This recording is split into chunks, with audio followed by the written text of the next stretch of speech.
सोचा है कभी कि एक सुपर पावर बिना वॉर डिक्लेयर किए किसी दूसरे देश में अपनी पूरी की पूरी आर्मी कैसे भेज देता है बिना किसी इंटरनेशनल लॉ को तोड़े? आज के टाइम में अगर आप पाकिस्तान के गवादर पोर्ट के आसपास देखें तो वहां सिर्फ लोकल सिक्योरिटी नहीं है, वहां चाइनीज प्राइवेट सिक्योरिटी कंपनीज के हेवीली आर्म्ड ऑपरेटिव्स डिप्लॉय हो चुके हैं जो असल में रिटायर्ड पीपल्स लिबरेशन आर्मी के सोल्जर्स हैं। ये लोग सीपैक और अपने 30,000 चाइनीज नेशनल्स को प्रोटेक्ट कर रहे हैं पाकिस्तानी जमीन पर एक ऐसी शैडो आर्मी बनकर जिसका डायरेक्ट कंट्रोल बीजिंग के पास है। लेकिन बड़ा सवाल ये है, क्या ये सिर्फ एक कोइंसिडेंस है या मॉडर्न वॉरफेयर का सबसे बड़ा लीगल चीट कोड? दोस्तों, मॉडर्न वॉर एक कॉम्प्लेक्स मशीन है जिसमें हर फोर्स का, हर यूनिट का अपना एक क्रिटिकल रोल है। मगर आज हम स्पेसिफिकली आर्टिकल 47 लूप होल और प्राइवेट मिलिट्री कंपनीज के इस शैडोई वर्ल्ड को एनालाइज करेंगे। ये वीडियो उनके लिए है जो international laws of armed conflict की कॉम्प्लेक्सिटी को डिटेल में समझना चाहते हैं। और हाँ, इस डीप डाइव में यूज किए गए सारे ऑफिशियल डेटा और डॉक्यूमेंट्स का PDF लिंक डिस्क्रिप्शन में है ताकि आप खुद फैक्ट्स वेरीफाई कर सकें। तो कहानी शुरू होती है जिनीवा कन्वेंशन से। वॉर के कुछ रूल्स होते हैं, आप सिविलियंस को टारगेट नहीं कर सकते और कम्बैटेंट्स को एक प्रॉपर यूनिफॉर्म और कमांड स्ट्रक्चर फॉलो करना पड़ता है। लेकिन जब बात आती है भाड़े के सैनिकों की यानी मर्सिनरीज की, तो इंटरनेशनल लॉ उनके खिलाफ बहुत स्ट्रिक्ट है। एडिशनल प्रोटोकॉल 1 1977 का आर्टिकल 47 साफ कहता है कि एक मर्सिनरी को ना तो लॉफुल कम्बैटेंट का स्टेटस मिलेगा और ना ही प्रिजनर ऑफ वॉर का हक। अगर वो पकड़े गए तो उन्हें डोमेस्टिक क्रिमिनल्स की तरह ट्रीट किया जाएगा। सुनने में लगता है कि रूल बहुत सॉलिड है, लेकिन यहीं पर वेस्टर्न डिफेंस लॉयर्स ने एक ऐसी लूप होल ढूंढ निकाली जिसने मॉडर्न वॉरफेयर का चेहरा ही बदल दिया। आर्टिकल 47(2) के हिसाब से किसी को लीगली मर्सनरी साबित करने के लिए लगातार 6 क्यूमुलेटिव क्राइटेरिया मीट करने पड़ते हैं। इनमें शामिल है स्पेसिफिकली लड़ने के लिए रिक्रूट होना, हॉस्टिलिटीज में डायरेक्ट पार्ट लेना और प्राइवेट गेन यानी पैसे के लिए काम करना।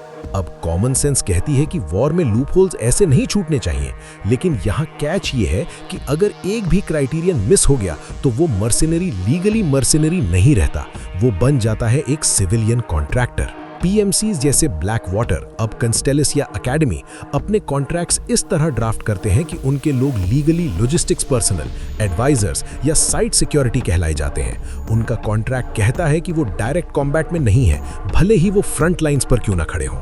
Western defense policy, specially US department of defense, इन कॉन्ट्रैक्टर्स को civilians accompanying the force classify करती है। ये एक कॉर्पोरेट शील्ड है जिसके पीछे बड़े बड़े सुपर पावर्स अपनी गंदी वॉर्स लड़ते हैं बिना अपने ऊपर कोई लीगल दाग लगाए। अब आपका सवाल होगा कि क्या इंडियन आर्मी, नेवी या एयरफोर्स खामोश बैठेगी अगर ऐसी शैडो आर्मीज हमारे बॉर्डर्स पर आई? क्या हमारा कन्वेंशनल डिफेंस इनके आगे फेल हो जाएगा? देखिए, वॉर मल्टी डायमेंशनल है। हमारी रेगुलर फोर्सेस किसी भी डायरेक्ट थ्रेट को न्यूट्रलाइज करने में सक्षम है, लेकिन आज हम सिर्फ इस ग्रे जोन और लीगल मैकेनिज्म की लेयर पर फोकस करेंगे। अगर आप हमारी कन्वेंशनल फोर्सेस के स्पेसिफिक रिस्पॉन्सेज और बाकी लेयर्स को समझना चाहते हैं तो कमेंट्स में बता देना, उसके लिए हम अलग से एक डीप डाइव करेंगे। आखिर सुपर पावर्स इन PMCs का यूज क्यों करते हैं? इसका जवाब छिपा है पब्लिक परसेप्शन और बॉडी बैग्स में। डेमोक्रेटिक कंट्रीज में पब्लिक अपने सोल्जर्स को मरते हुए नहीं देख सकती। जब एक रेगुलर सोल्जर शहीद होता है तो मीडिया कवरेज होती है, फ्लैग ड्रेप्ड कॉफिन्स आते हैं। लेकिन PMCs के केस में जब कोई कॉन्ट्रैक्टर मारा जाता है तो उसे कैजुअलिटी मिलिट्री डेथ टोल्स में काउंट ही नहीं किया जाता।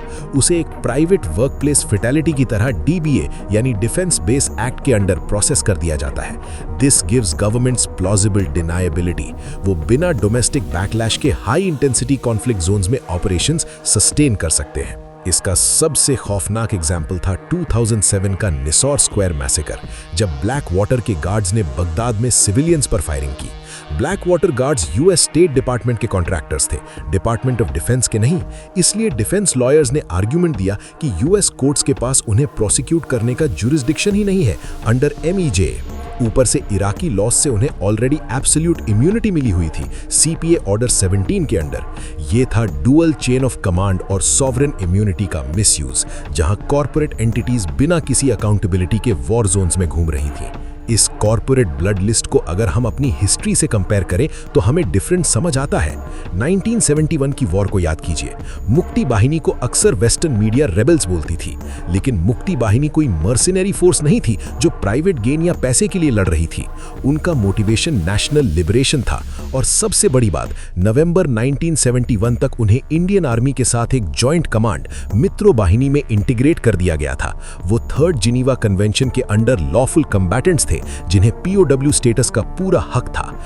ये होती है एक लेजिटिमेट रेजिस्टेंस फोर्स और एक कॉर्पोरेट शैडो आर्मी के बीच की डिमार्केशन। इससे पहले कि हम इस पैटर्न का स्ट्रेटेजिक कंक्लूजन देखें, वॉर डेस्क पर हम मानते हैं कि कॉन्टेक्स्ट इज किंग। अगर आप चाहते हैं कि ऐसी डीप डिफेंस एनालिसिस, जियोपॉलिटिक्स के हिडन ट्रूथ्स और इंडियन आर्म्ड फोर्सेस की असली ताकत की खबरें आप तक बिना किसी फिल्टर के पहुंचे, तो सब्सक्राइब बटन पर क्लिक करें। आपका सपोर्ट हमें ऐसी डीप रिसर्च लाने की ताकत देता है। तो अब आते हैं हमारी नेशनल सिक्योरिटी पर। ये आर्टिकल 47 का लूप होल हमारे लिए एक डायरेक्ट थ्रेट क्यों बन चुका है? क्योंकि सिर्फ वेस्ट नहीं, अब हमारे पड़ोसी भी इस गेम को खेलना सीख गए हैं। चाइना CPEC के नाम पर पाकिस्तान में heavily armed private security companies ला चुका है, और दूसरी तरफ रशिया यूक्रेन कॉन्फ्लिक्ट में हमारे ही देश के कई एक्स सर्विसमैन और यूथ धोखे से रशियन मिलिट्री PMCs या सपोर्ट स्टाफ के नाम पर रिक्रूट कर लिए गए हैं। उनका लीगल स्टेटस एकदम प्रिकेरियस है। अगर वो पकड़े गए तो POW प्रोटेक्शंस उन्हें शायद ना मिले, क्योंकि टेक्निकली वो आर्टिकल 47 की डेफिनेशन में आते हुए मर्सिनरीज लेबल किए जा सकते हैं।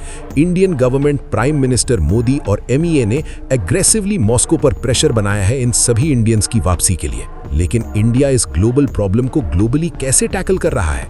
एनालिस्ट्स नोट करते हैं कि इंडिया UNHRC में कंसिस्टेंटली एक लीगली बाइंडिंग इंटरनेशनल फ्रेमवर्क की मांग कर रहा है।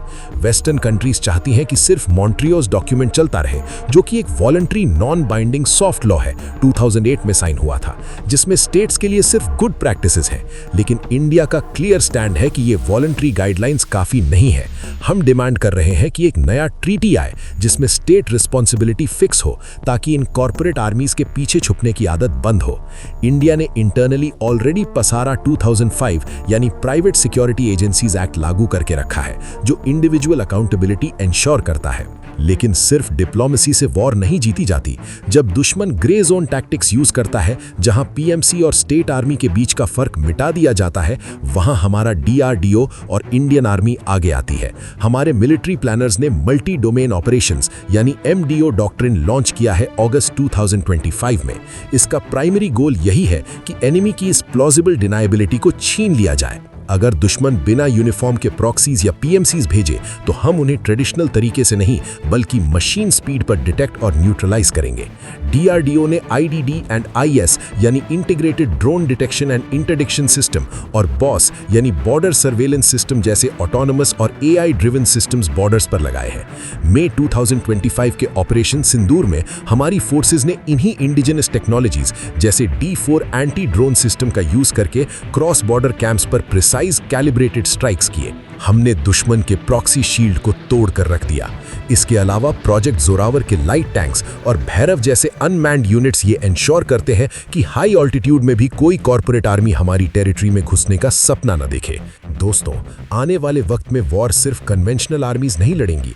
आर्टिकल 47 जैसे लूप होल्स का फायदा उठाकर शैडो वॉरफेयर आम बात हो जाएगी। लेकिन आपको फिक्र करने की जरूरत नहीं है। हमारे डिप्लोमैट्स UN में लीगल बैटल्स लड़ रहे हैं और हमारी आर्म्ड फोर्सेस ग्राउंड पर MDO डॉक्ट्रिन और इंडिजिनस टेक के साथ तैयार है। हम आत्मनिर्भरता पर इसलिए जोर दे रहे हैं क्योंकि क्राइसिस के वक्त कोई किराए का सैनिक या फॉरेन टेक काम नहीं आती, सिर्फ देश का जवान और देश का हथियार काम आता है। Information is the ultimate weapon in this grey zone warfare। ऐसे ही कॉम्प्लेक्स जियोपॉलिटिकल इश्यूज और इंडियन डिफेंस की इंटरनल ताकत को समझने के लिए वॉर डेस्क इंडिया के साथ जुड़े रहे। वीडियो को लाइक करें, शेयर करें और कमेंट में बताएं कि आप आगे किस डिफेंस टेक या स्ट्रैटेजी पर डीप डाइव चाहते हैं। जय हिंद, जय भारत।